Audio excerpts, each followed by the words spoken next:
Morning, it is Dominic Steele here, and I'm working through the last couple of chapters of Al Stewart's book, The Manual, and today manning up as a single man and manning up as a married man.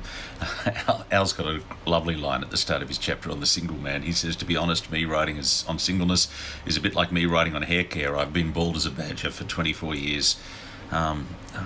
24 years is actually an understatement. I think Al was pretty bald when I met him, and that was longer than 24 years ago. He talks about the positives of living as a single man. A quote from Tim and Kathy Keller. In his writings, Paul uses the gift to mean the ability God gives us to build each other's up. Paul's not speaking then of some kind of elusive, stress-free state. The giftedness of being single for Paul lay in the freedom that it gave him to concentrate on ministry in ways that a married man cannot. Paul may well then have experienced what we today might call an emotional struggle with singleness. He may have wanted to have been married. He not only found an ability to live a life of singleness or service for God and others in that situation, he discovered and capitalized on the unique features of the single life, such as time flexibility to minister with very great effectiveness. Al, having spoken of the positives of the single man and the single life and living as a single, speaks of some of the negatives and some of the complexities for men, the issues of sex, the challenge that the place for sexual expression is to be within the one monogamous, long-term, married, heterosexual, committed relationship. He's got pieces of advice for people who want to get married. He says, 1, get your life in order. 2, understand what's truly valuable. 3, when you meet her, don't die wondering, ask her out. And then there's a very, transparent little essay inserted in the chapter, a man living as a single man, talking about some of his struggles with temptation and sin, attempting to date Christian women, and but also some of his sins of sexual one-night stands, and then choosing to be authentic, choosing to confess his sin, and to invest in relationships and to actually get it right as a Christian man. On manning up as a husband, Al's first line is, don't be selfish. Selfishness is the default setting of the human heart.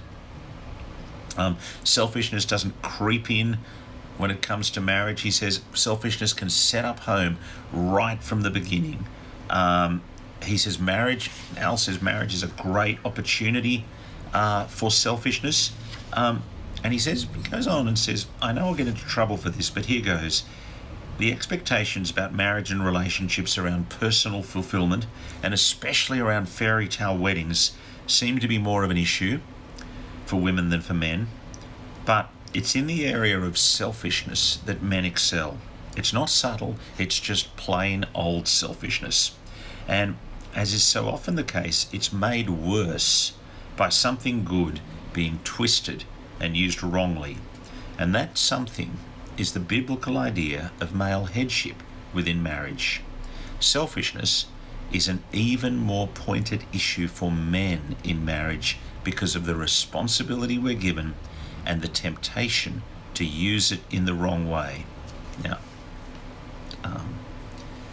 Al says, men, we will be held accountable for how we care for our wives.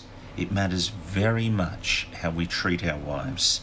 And then we can be sure that this is the best way to live, the best way to behave in our marriage, for God's commandments are for our good and her good. Al takes us to the New Testament passage, to Ephesians 5. Submit to one another out of reverence for Christ. Wives, submit to your husbands as you do to the Lord. The husband is the head of the wife, as Christ is the head of the church, his body of which he is the Saviour.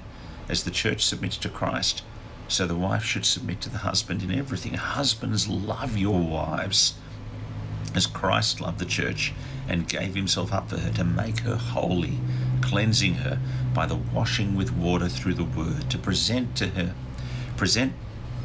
to himself as a radiant church without stain, wrinkle, or any other blemish, but holy and blameless. Al points out that headship in Ephesians 5:23-26 is about authority, and it's modelled on Jesus' own authority as head of the church, but it's an authority based on sacrificial love, just as Christ loved the church and gave himself up for her. Al stresses, headship does not mean abusing power. There's never an excuse to be rough, pushy, or abusive with your wife. Never an excuse to bully or intimidate her.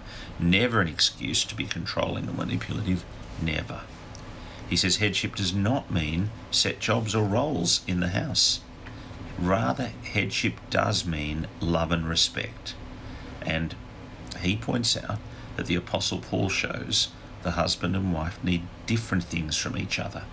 The roles and the partners in the marriage are equal, but they're not interchangeable.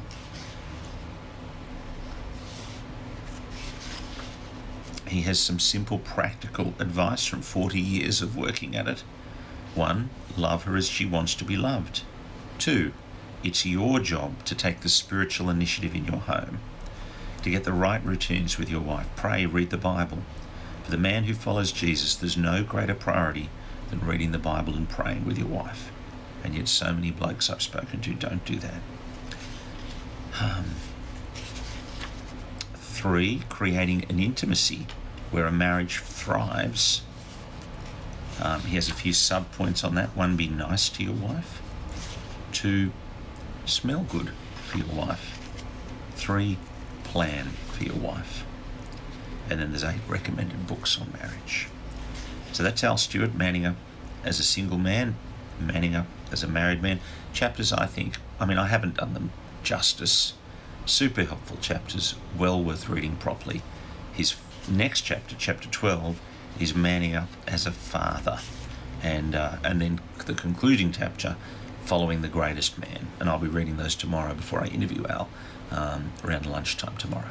Thanks for joining us on the Daily Bible Time today. Look forward to your company tomorrow morning. God bless.